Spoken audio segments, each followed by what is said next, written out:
Podcast.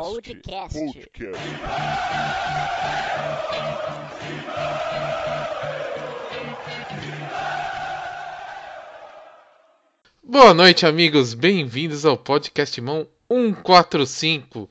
Eu começo já sem delongas chamando ele, o único, o inesquecível, Vitor Guedes. Boa noite, Vitão. Inesquecível porque eu mando todo mundo a merda, né? Boa noite, boa tarde, bom dia. Uma semana muito alegre, muito feliz, estou muito animado. Não pelo jogo de ontem, mas pela final, né? Corinthians e Ponte Preta é algo muito especial na vida de qualquer corintiano, especialmente na minha vida, que tem um filho chamado Basílio. Eu estou bastante animado, bastante, né, ansioso para que esse jogo chegue logo. Vitor Guedes, você é realmente inesquecível, só não falei que era de um jeito bom. Bom dia, boa tarde, boa noite, Rodrigo Vessoni. Olá, Teleco, galera toda. Eu vou deixar para falar pouco hoje porque eu quero que Vitor Guedes comente sobre Jô mais uma vez. Comentarei, mas eu vou lembrar o Vessoni que ele fugiu. Peraí, né? Cada um falou uma vez. Peraí, o Jô perdeu 2 gols contra o Inter, quando foi eliminado, o Vessoni não veio gravar, né? Assim é fácil, estou em todas. O Corinthians caiu fora, o Jô perdeu 2 gols feitos, inclusive, há uns 44. E o Rodrigo Vessoni não veio gravar. Enfim. Vitor Guedes, esse seu ranço contra o Rodrigo Vessoni tá demais, viu? Bom dia, boa tarde, boa noite, senhor Maércio, também conhecido como Morcegão. Grande Teleco. Vai, Corinthians. Teleco, diferentemente de Vitor Guedes, Rodrigo Vessoni, porque cada um com o seu destaque, né? O Vessoni, ele é antérrimo, aí vem o Vitão, dá logo no meio, mas eu entendo, isso aí faz parte do jogo. O Vessoni, ele é Jô, o Vitor Guedes é contra o Jô, mas quem decide é o Jô. Não importa, mas quem está vestindo a camisa do Corinthians é o jogador que está fazendo a diferença em todos os clássicos. Mas quem disse que eu torci contra o Jô? Ô, Vitão, fica quieto. Quando você falou, eu fiquei quieto. O que eu quero dizer é o seguinte: Jô é Corinthians, Corinthians é Jô. Na final agora de 2017, 40 anos depois, eu quase completando quase completando 15 anos, né? Estava com 14 em outubro de 77 e tal. O que eu quero dizer é o seguinte: não importa quem faça o gol, de que forma faça o gol, o importante é que é Corinthians. Ô Teleco, comanda, porque hoje a gente está muito feliz. Corinthians na final, a 4ª força, no mínimo, é a 2ª. É verdade. E eu tô te ouvindo meio rouco, né, Márcio? Você gritou ontem, parece? Gritei, não escondo, nunca escondi, trabalhando, não trabalhando, um pouco preocupado com o rótulo. Gritei porque, para mim, assim, o São Paulo, o Palmeiras, o Vitão sempre bate nessa tecla. Eu não lembro o Vessoni, assim, mas ele fala que o grande rival do Corinthians é o Palmeiras, né? Para mim, assim, por toda petulância, arrogância, essa coisa do mito Rogério Ceni, dele ter feito o 100º gol no Júlio César contra o Corinthians, não suporto. Acho que se o São Paulo chegasse, seria uma injustiça, não contra o Corinthians, mas contra a fiel torcida, por tudo que ela já passou. Gritei mesmo, gritei. Completamente rouco, mas rouco de felicidade, ô Teleco. Então, o meu destaque aí é que tem muita polêmica vazia, né? O gol do Jô, que foi gol na regra, e estavam reclamando, mas eles estão aplicando muito a regra, assim não dá. Gente falando que não bateu na cabeça do Prato Falastrão lá, que tinha que ter falado que estava impedido. Gente, quanto mimimi, pelo amor de Deus. Hoje tem questão aí que o Cueva ficou dando cabeçada no Fagner, aí o Fagner deu uma paulistinha no Cueva, precisa matar o Fagner, enforcar. É mimimi demais. Certamente isso aí não acontecia em 77, não é, Vitor Guedes? Não acontecia, o futebol tá ridículo. Agora, a lei não mudou, né? Mudou a interpretação. Eu assisti ao jogo ao lado de dois mitos, né? Eu estava na Arena Corinthians ao lado de dois mitos. À minha esquerda, o segundo Basílio mais importante, João Roberto Basílio, e à minha direita, Rodrigo Vessone. Então estava bem acompanhado no jogo lá em Itaquera. E na hora do lance, né, do gol, a gente estava até perguntando pro Vessone, a internet estava muito ruim na arena, tentando ver o VT do gol para ver se bateu ou não, porque estava claro desde o começo que o Jô estava impedido, né? E realmente não há dúvida que bateu, né? Agora eu nunca vi polêmica porque o cara acertou, né? Isso é realmente ridículo, né? Ah, só acerta. Antes era só errar. Mas o Corinthians pode tudo. O Corinthians, a regra precisa ser diferente, tem que prejudicar. É ridículo. Eu queria falar uma coisa em relação ao Jô. É o seguinte, só para ficar claro aos ouvintes, né? Que as pessoas acham que eu e o Vessone brigamos de verdade, uma essa de verdade. Enfim, conheço o Vessone há 200 anos, somos amigos até fora do ar. A questão do Jô é o seguinte, eu vou repetir para ficar bem claro. Eu achei absurdo dar 3 anos de contrato pro Jô, né? Não teria dado. Agora eu não sou retardado de torcer contra o meu time e torcer contra um cara que não fez nada, né? Até o Guilherme, que é um morto, que fica, nunca mais volte, se fizer gol pelo Corinthians eu comemoro, é final do meu time. E ele tem, sim, feito a parte dele nos jogos decisivos. Lamento que não tenha feito contra o Inter, que perdeu 2 gols feitos, um para matar o jogo aos 8 do primeiro tempo e um no final. Mas não fosse o Jô, inclusive isso na minha coluna do jornal agora, São Paulo de hoje. O Fábio Carille merece todos os méritos pela defesa que montou. O Pablo e Gabriel dando estabilidade. O Cássio voltou a fazer uma boa temporada, mas se não fosse os gols do Jô, o Corinthians não estava classificado, né? Então o Corinthians deve muito a classificação à final ao gol do centroavante, que fez os gols que importavam. Na primeira fase valia o quê? 3 jogos. Ele fez gol nos 3. E fez gol contra o gol contra o São Paulo nos 2 jogos, né? Enfim, e o gol mais difícil, né? O gol do 1-0 no Morumbi, que foi o gol que para mim, na verdade, foi o gol que decidiu a classificação. O São Paulo adora tremer contra o Corinthians, né? Se ele sai na frente, talvez embalasse. Para mim, acabou ali no 1-0 do jogo, acabou o campeonato ali pro São Paulo. O São Paulo foi o 7º mata-mata seguido que o Corinthians passou, informação que me passou em primeira mão, Rodrigo Vessone, inclusive, na arena. Eu acho que o São Paulo não sabe sair atrás do Corinthians, eles ficam completamente descontrolados, né? Enfim, acabou ali para mim a classificação. Agora, para mim, São Paulo já morreu. Eu tô com a cabeça desde. Não tô brincando, assisti o jogo ao lado do Basílio, né? Ele é comentarista da Rádio Capital, eu tava fazendo o jogo pelo Agora, aliás, comentei quarta-feira também do lado. E assim, não é piada, né? Realmente é um jogo que mexe, me emociona. O Morcegão falou disparado para mim a rivalidade maior é com o Palmeiras, nem se compara com o São Paulo, acho que não tem nem comparação. Corintiano usa vermelho, corintiano sempre jogou no Morumbi. Eu não me imaginava ver o Corinthians jogar uma final no Parque Antártica ou me usar verde. Para mim, o rival sempre foi o Palmeiras. Mas essa final, por causa de 77, dos 40 anos, da efeméride, por tudo que representa na minha vida, o ano que eu nasci, 77, o nome do meu filho, eu queria muito que essa final acontecesse, embora. Não tem nada a jogar, tem que ganhar, tem que jogar, enfim. Não vai ser uma final fácil, mas é muito legal que tenha dado. Era muito improvável, né? Quarta força brinca, mas o Corinthians tem um time muito pior, na minha opinião, no papel que Palmeiras e Santos. E em relação ao São Paulo, não, né? Eu não acho o São Paulo tão melhor que o Corinthians, não.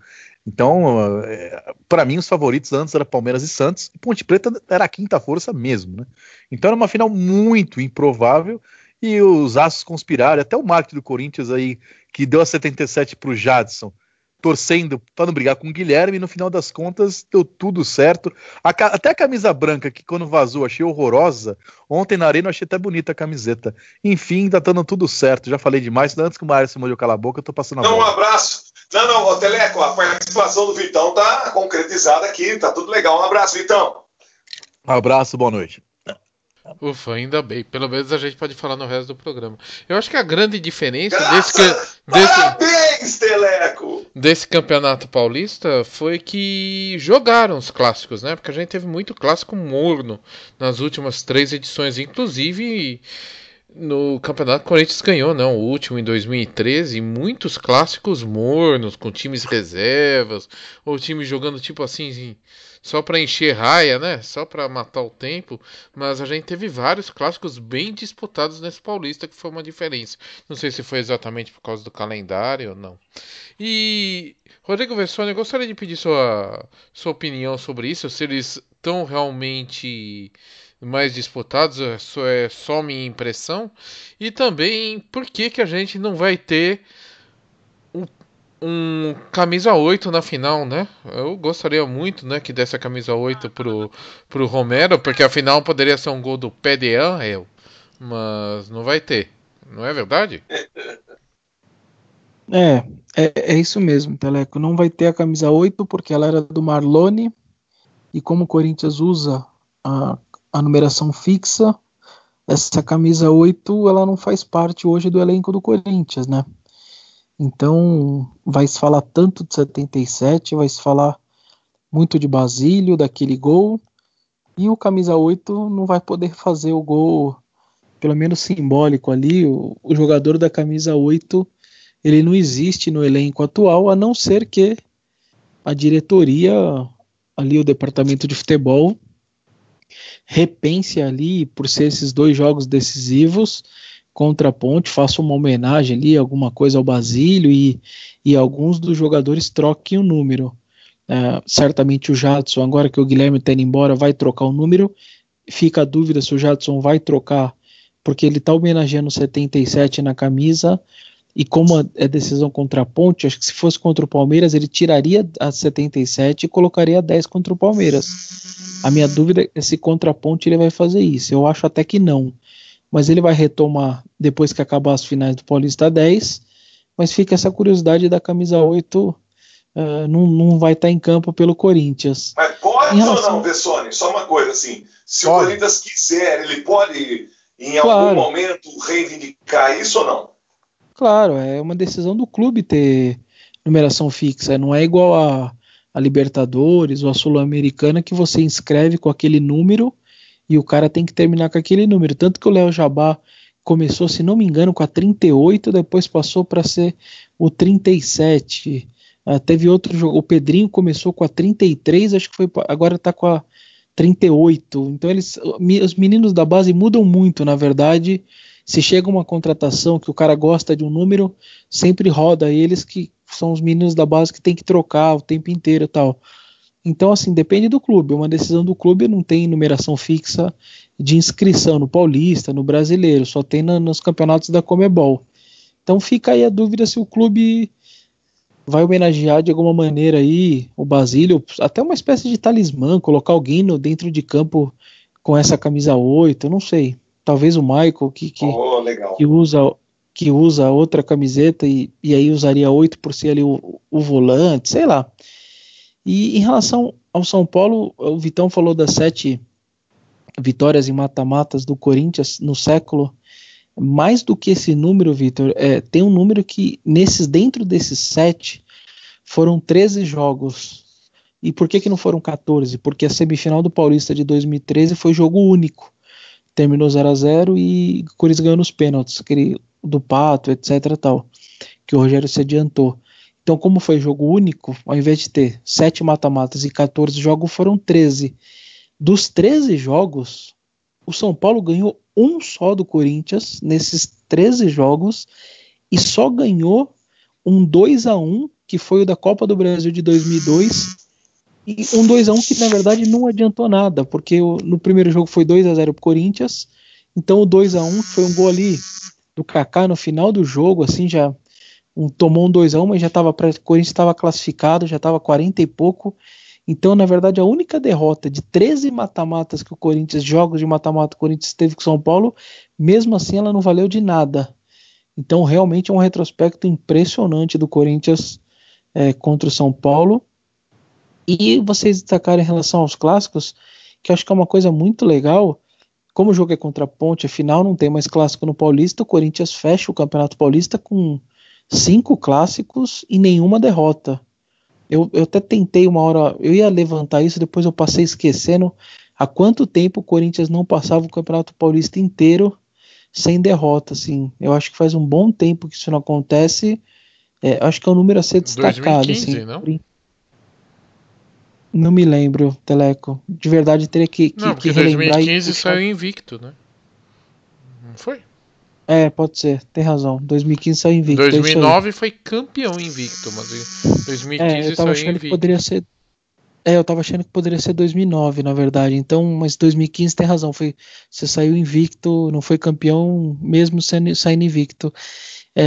Então, assim, mas é um Corinthians que as pessoas, quando citavam quarta força, o que eu entendo, assim, eu até entendo quem citava quarta força, ironizava, porque quando você se analisou no começo do campeonato quarta força, o Pablo não existia, o Maicon não existia, existia o Maicon, mas não, a gente não sabia que era o garoto que estava voltando da Ponte, que talvez tem qualidade, mas a gente não sabe o que vai virar no time grande, etc. Tal. O Pablo, então, repetindo, o Pablo não existia, o Arana não existia da maneira que ele jogou. Para mim, se não é o melhor jogador do Campeonato Paulista, na seleção obrigatoriamente ele tá, e é um dos 3 melhores do Campeonato Paulista.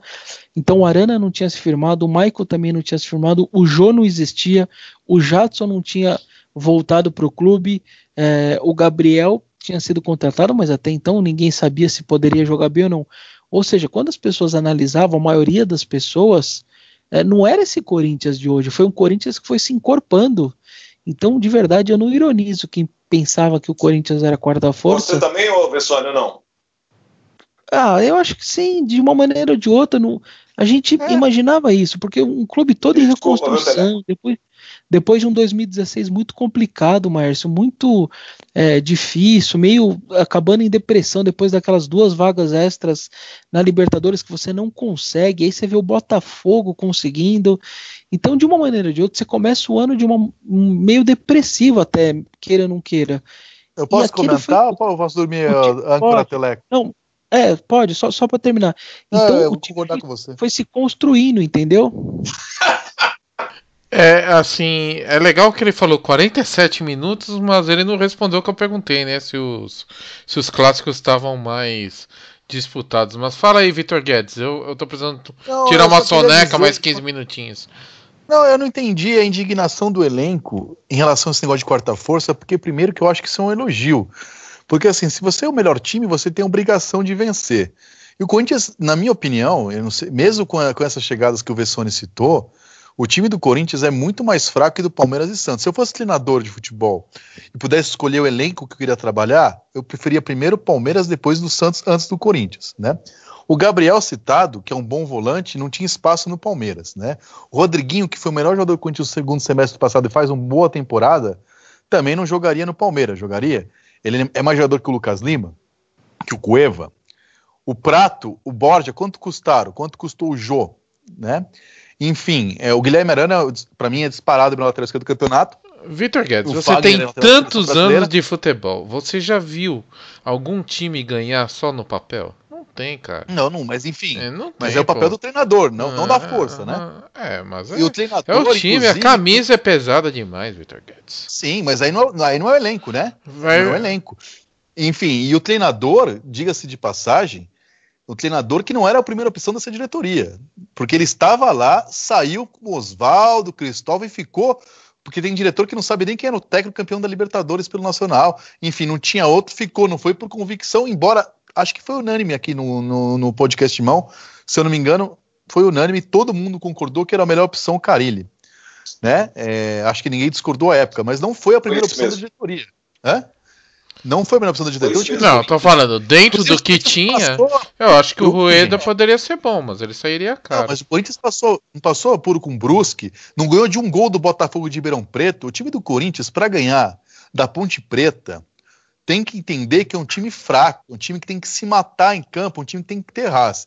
Porque esse é um time que fez um ótimo primeiro tempo contra o Inter de Porto Alegre, já achou que era o time de 2015, perdeu. Assim, o Corinthians tem que entender, sim, que não é uma potência, que é o time histórico do Corinthians. Quando joga com raça, se mata em campo todos os jogos. O que o Jô tem feito, o Jô, mais do que ganhar, do que fazer gol em clássico, porque tem fase, o Jô não lembra de ele perder uma bola pelo alto. Ele ganhou todas divididas. Ele não é aquele centroavante que faz um gol ali na área porque tá na área e sobrou a bola. O gol foi assim. Mas quantas bolas ele arrumou e o Corinthians joga na defesa, retrancado, ele só pega a bola, só bucha e ele corre. Não tem velocidade porque não é o perfil dele. Então o Corinthians tem jogado assim, né? Quando jogou assim no Morumbi foi bem. Agora quando acha que é um timaço, quando vem um presidente na entrevista no Morumbi e não apareceu depois de perder pro Inter, né? Enfim, então o Corinthians que abaixa a bola, que entenda que não é demérito você não ter o dinheiro. O time reserva do Palmeiras tem muito jogador que joga no Corinthians, eu tô mentindo. Vocês podem discordar, estou dando a minha opinião. Então não é a quarta força no papel. Disputava com o São Paulo quem era a quarta força. Era essa a minha opinião também. E o time do Santos e do Palmeiras. Aliás, o Santos é a maior decepção. Mais até do que o Palmeiras. Porque o Santos é o atual vice-campeão brasileiro. Manteve o elenco inteiro, né? Contratou gente e o técnico está no terceiro ano, né?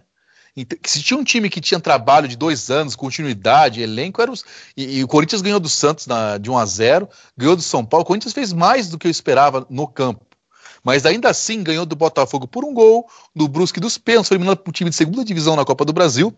E se não jogar com a Ponte Preta, achando que é clássico e tem que se matar, não ganha esse título. A Ponte perdeu com um time de terceira divisão do Brasil, Vitão. Desculpa, fala aí, Orcegão. A Ponte perdeu para um time de terceira divisão na Copa do Brasil. E ela tá na final do Campeonato Paulista. Então futebol é assim, cara. E também mudou muito a competitividade do Campeonato Paulista, né, Márcio? Nós aqui que somos mais antigos, né? Eu sou de 1945, você é um pouco mais novo. Mudou bastante, né? A competitividade. Acho que começou... Eu estava tentando lembrar, acho que a virada foi mais ou menos em 89, que começou a perder importância o Campeonato Paulista e começaram a dar menos importância para se dedicar ao Campeonato Nacional, não é verdade, Márcio? Não. Eu acho que o Vessone é o melhor para responder o negócio de data aí. Não, tá doido? Lembra 95, a loucura em Ribeirão Preto? Mas 95, não. Mas 95, Vessone, se você lembrar, tinha também o peso, né, das duas o Corinthians perdeu em 94 no Brasileiro e 95 era muito importante para o Corinthians, mas mesmo se você for olhar, muitas vezes o Palmeiras jogou com o time reserva aquele campeonato. Perdeu lá nos anos 90. Em 93 o Palmeiras fez uma puta festa. Em 95 a gente fez uma puta festa. Mas era especial, 97 né? foi o quadrangular, Corinthians, Palmeiras, São Paulo e Santos. Foi uma puta... Não foi final, mas coincidiu de ser Corinthians e São Paulo o último jogo. Decidindo o título, foi uma puta festa nossa. Em 98 o Rai voltou e jogou, no dia que chegou, um jogo só, e foi uma puta festa deles. Enfim, em 99 que teve aquela coisa do Palmeiras perder e falar que era paulistinha, começou ali... na virada de 99 para 2000 essa coisa, mas nos anos 90 o Paulistão valeu bastante, pelo menos é assim que eu encarei como torcedor e jornalista e vivenciei isso, inclusive em Ribeirão Preto eu fui os 2 jogos como torcedor. Não, o que eu tô falando é que começaram a poupar para jogar outros campeonatos, né? Mas por isso que Mas aí não é o Paulistão em geral, né? Essa frescura de poupar e secar é moderno, mas não em relação ao Paulista, né? Eu cheguei na primeira fase de 93, o 3-0 pro Corinthians, no Paulista de 93, tinha 89 mil pessoas na primeira fase, né? Não foi bem depois. Só uma coisa, esse alerta que o Vitão dá, de que o Corinthians tem que jogar no limite para ser campeão, mais do que, eu concordo 100% com ele, e mais do que isso, para mim a chance de título do Corinthians, ela passa por Campinas, e no seguinte sentido, ela tanto de resultado quanto dos cartões, por esse limite que o Vitão alertou. Se 4, 5 jogadores, 3, 4 jogadores tomarem amarelo e o Corinthians vier sem 4 jogadores importantes, dependendo do resultado lá, para mim acabou, não vai ter chance aqui. Se tomar o Fagner, por exemplo, se tomar o Jadson, se tomar o Jô e toma o Arana, você viu que o Moisés fez em 5 minutos? Se o Arana tomar, vai ser uma tragédia. Isso, e o Arana, por exemplo, você perde os 2 laterais, o Jadson e o Jô, por exemplo, ou o Michael, ou o Gabriel, você tá morto. Pra mim acabou. Então, assim, pra mim o título do Corinthians é no domingo. Se ele traz de lá até uma derrota de 1-0, estourando, esse é o limite do Corinthians, a derrota no máximo, a derrota por 1 gol de diferença, desde que não perca quase ninguém, no máximo 1 jogador por amarelo. Se perder mais de 3 jogadores, ele tem que vir com o empate ou a vitória, porque eu não consigo enxergar esse Corinthians que joga no limite, como você disse, Vitão. E mais do que isso, os últimos 3, 4 jogos, o Botafogo, o São Paulo 2 vezes, o Inter, o Corinthians jogou completo, de 1-11, ninguém saiu E o Corinthians foi de 1-11 nesses últimos 4 jogos e vai de novo completo domingo. Então vai ser a primeira vez, depois de 5 jogos, que isso pode quebrar. E o time que foi indo, tudo nesse limite que você disse, simplesmente pode ser dizimado no domingo. Refrescando, ó. O Corinthians vai tomar o pênalti, né, Vessone? Tem isso, né? Mais que um gol, é muito complicado. É óbvio que tem cartões e cartões, Teleco. Por exemplo, o Romero, brincadeira do Teleco que vai ser um pé de anjo, enfim. Mas o Romero, você coloca ali o Pedrinho, você coloca outro jogador, ok. Agora, por exemplo, o Moisés, em 5 minutos ontem no Arena, ele me assustou. Então, mas acho que alguém vai tomar juízo e me colocar um outro jogador lá, né? Que seja um Marcial na esquerda, mude o esquema. Não vai. Não. O Fagner, apesar do Fagner não ser um jogador de seleção brasileira, o Carlos Alberto Torres, a diferença dele pro Léo Príncipe é muito grande. O Jadson, então, o Corinthians perde toda a bola parada, assim. Tirando o Cássio e a dupla de zaga, né? Balbuena e Pablo estão todos pendurados, não é isso? Ó, Fagner, Guilherme Arana, Gabriel, Maicon, Rodriguinho, Jadson, Romero e Jô estão pendurados. E a gente ainda vai ter o grande Rafael Claus, né? O Santa Claus aí, que adora distribuir presentes, cartões amarelos e vermelhos. Então, certamente a gente vai ter gente fora de jogo aí. É só pro ouvinte decorar mais fácil. Cássio e a dupla de zaga. Só eles não estão pendurados. Cássio e a dupla de zaga. O resto, todo mundo. Então, assim, dependendo do que acontece no domingo, se você volta aí sem 4 ou 5 caras e mais um resultado negativo, para mim a chance vira praticamente quase nula. Então, assim, passa muito para mim por Campinas. Ou um resultado tem que ser bom, ou não pode tomar cartão todo mundo. A Ponte tem uma coisa, né? O Corinthians, a gente critica o poder de fogo do Corinthians com razão, a dificuldade que o Corinthians teve contra o Botafogo e tal, fazer gol quando precisa, contra o Red Bull, outros jogos, mas a Ponte Preta, apesar da campanha legal que faz a classificação, a atuação dela no Pacaembu contra o Santos e no Allianz Parque contra o Palmeiras foi ridícula. Então, assim, é um time que sentiu muito, assim, fez de tudo para ser eliminado nos 2 jogos, né? O Palmeiras com 10 minutos de jogo perdeu 3 gols embaixo do gol, o Santos teve pena, assim, a Ponte Preta tem jogado muito, muito mal longe do Moisés Lucarelli e vai jogar tudo lá. Então eu acho que se o Corinthians trouxer o empate,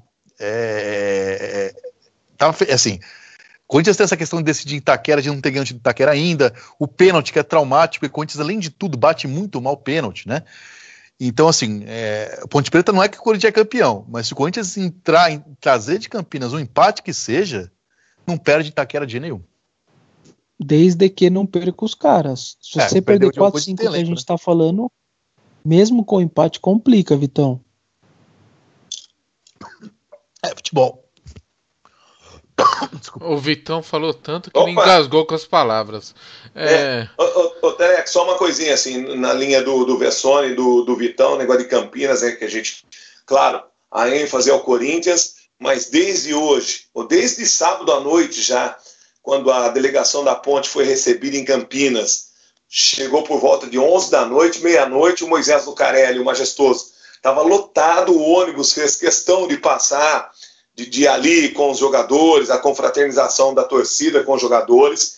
Campinas está mobilizada, essa história de 77, menos de 79, muito menos, mais de 77, conta muito.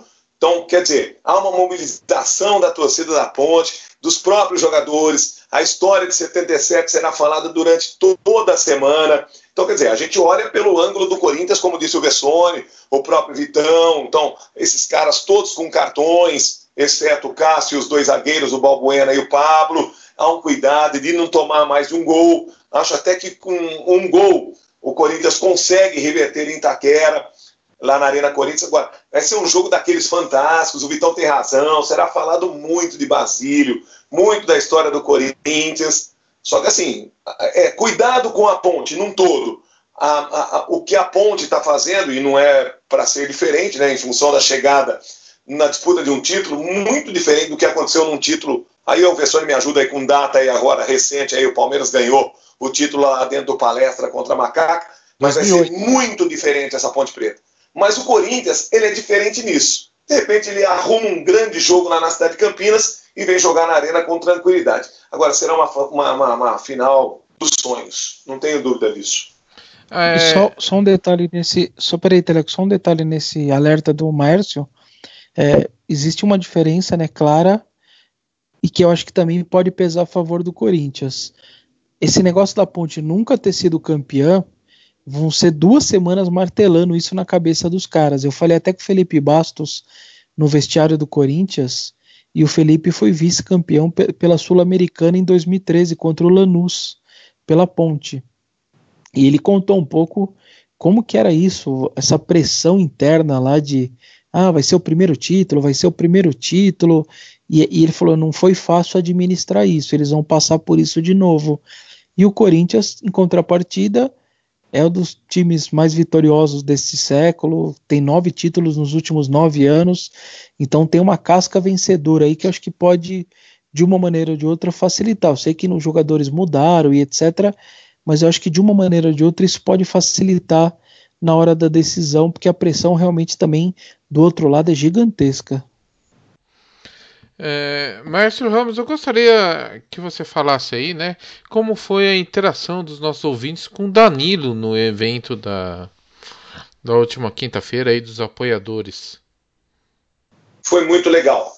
Essa é uma ação dos apoiadores, né, do Podcast Mão. Foi lá no shopping em São Bernardo, Danilo, gentilmente, que cara diferenciado, Vessone, Vitão, Teleco, nossos apoiadores, mas principalmente que você nos ouve agora pela Rádio Gaviões, pela Coringão, pelas plataformas, onde tem Podcast Irmão, assim, o cara diferenciado, ele sabe exatamente da importância dele, acho que não é importância, aí vocês vão me ajudar, do que ele representa hoje pelo ano de 2012, principalmente para o torcedor corintiano. O Vitão, quando fala do Basílio, fala com conhecimento de causa, é o ano do nascimento, o filho dele tem o nome do Basílio, em homenagem ao próprio Basílio. Agora o Danilo, né, o outro lado da história, ele sabe o que ele é para o torcedor do Corinthians, né? O que ele representa, principalmente pelo ano de 2012 e principalmente pela Libertadores da América. Então, assim, o atendimento dele, a forma como ele acolheu os apoiadores do Podcast Mão, a forma como ele concedeu entrevista e as pessoas colaboraram conosco lá, tanto é que a gente acabou colocando nas nossas redes sociais, tanto no Facebook como no Instagram e no Twitter, materiais que foram colhidos por nossos apoiadores. Então, você me pergunta assim, como foi o evento da última quinta-feira? Não foi só o evento, foi o Danilo, que para mim, de 2012, a gente falou de Guerreiro, falou do Cássio pela final, o Guerreiro pelos gols, principalmente, né, nas 2 partidas do Mundial, mas o Danilo, no todo, para mim é o mais importante. E a torcida corintiana, ou então parte dela que esteve lá em São Bernardo, no shopping, no evento do Danilo, entende o que eu estou dizendo aqui. Foi muito legal, Teleco, e é um evento, foi mais um só, e teremos outros pela frente. Danilo, né, Márcio? Fez o gol do título paulista na Vila Belmiro e fez o gol no Pacaembu quando o Santos vencia por 1-0, que levou a gente para a final da Libertadores, né? Foram 2 gols muito importantes, os 2 contra o Santos, acho que e contra o São Paulo ele cansou de fazer gol, né? Teve um 5-1 no Pacaembu que ele fez gol de tudo que é jeito, fez gol no Morumbi de pé direito no canto do Rogé, mas esses 2 gols contra o Santos, um de título paulista na Vila e no Pacaembu, no 1-1, o Santos jogou de azul claro. Vocês lembram desse jogo aí na semifinal? Acho que foram os 2 gols mais importantes do Danilo aí. Já fez gol em derby também, evitando derrota aos 47 do segundo tempo no Pacaembu.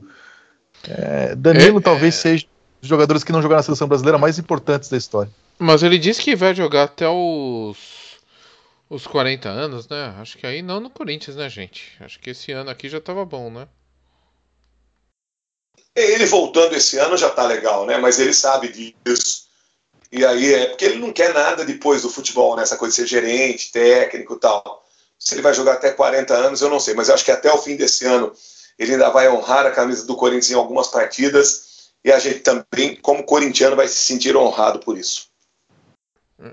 E Outra coisa aí, a gente tava falando de novo, né? Foi comentado que o Cleison da Ponte Preta pode vir pro Corinthians. Eu confesso que eu não vi muito do Cleison, mas eu também não vi grande coisa assim. E estão falando de 10 milhões de reais pelo Cleison, né? Que é mais ou menos o preço do Luca. Eu não sei, acho que eu perdi um pouco a noção dos valores aí. Vocês chegaram a ver aí? Quem pode falar um pouco sobre o Cleison aí, como ele Olha, joga? Será que ele os vai 3 Será que ele vai somar assim, Vitor? É um cara que vem para resolver ser titular? Porque a gente parece que só tem jogador de compor elenco. Eu não acho que vale tudo isso. Eu sempre acho que contratação tem que ser um cara para ser titular absoluto. Se não for para ser titular absoluto, a prioridade para mim tinha que ser jogadores que estão tão embaixo, tipo Pedrinho, tipo Léo Jabá, acho que tem menos futebol, mas enfim. Em relação ao Cleison, não vi tantos jogos, mas vi alguns jogos da Ponte Preta. E a atuação dele no 3-0 contra o Palmeiras, eu elegi o melhor em campo aquele dia, né? Eu achei que ele jogou, mas assim, uma atuação de um jogo, mas foi o time inteiro jogou bem, o Jefferson, lateral direito, que até reserva, jogou muito, o Lucas jogou bem, o William Potker jogou bem, mas naquele jogo especificamente, eu achei que ele foi o cara que acabou com o jogo, jogou muito bem nos 3-0 da Ponte em cima do Palmeiras. Mas assim, a Ponte Preta não tem o tamanho do Corinthians, só viu que tá jogando lá o Iago, que tá jogando o Luca. O melhor jogador, o jogador símbolo da Ponte Preta que faz o time jogar é o Fernando Bob, que é um volante. Eu não acho que vale tudo isso, mas no futebol de hoje, né? O que a gente gastou com o Guilherme, Marquinhos Gabriel, qualquer jogador começa do milhão, né? Não vou falar em valores, mas o que ele jogou contra o Palmeiras foi a melhor atuação dele que eu vi. Mas para trazer um jogador para compor elenco, eu daria espaço para moleques da base e gastaria o dinheiro pega o dinheiro do Marquinhos Gabriel, Giovanni Augusto, Guilherme, e ia na certeira, assim. Vamos gastar com um cara que vai resolver. E para compor, eu apostaria na base, seria a minha opção. Não sei se o Vessa Morcegão concorda, já que o Teleco já cornetou o Cleison.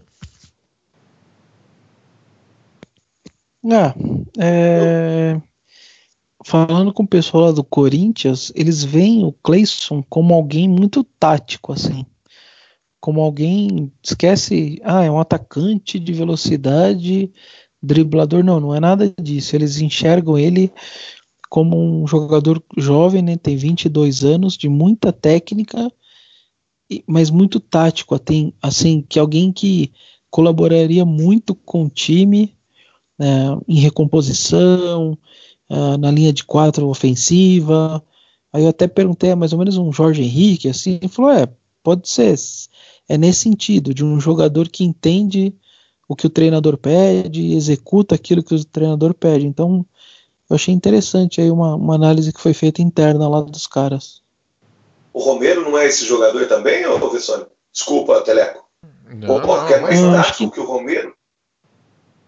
Eu acho que, na verdade, ele é mais da entrega, né, da luta, da disposição. Eu acho que não é tático, eu acho que é diferente, assim, porque se você fala pro Romero, você vai cair por dentro agora, e ele não vai saber cair por dentro, ele vai jogar pelo lado para marcar o lateral, para voltar até o fundo. Eu acho que é diferente, assim, o Jorge, ele fazia isso, mas ele conseguia ser muito mais inteligente para jogar, para atacar, para ir para o meio quando precisava ir para o meio. Eu acho que é diferente, assim, acho que o Romero, ele cumpre uma função cobrindo, ajudando o lateral ali, e se mata naquilo ali, e certamente quem é lateral adora ter o Romero porque do seu lado, porque no caso o Arana, né, ele facilita muito, porque ele bate o tempo inteiro com o lateral, e aí sobra um pouco mais de fôlego pro Arana ali, a bola mais mascada, né? Bem, é o seguinte, se chegar, muita sorte pro Cleison aí, espero que seja um dos maiores craques da história do Corinthians. Só tô achando que a gente tava precisando de jogador para ser titular, né? Não assim, que o cara venha realmente para arrebentar, não para só ficar disputando posição.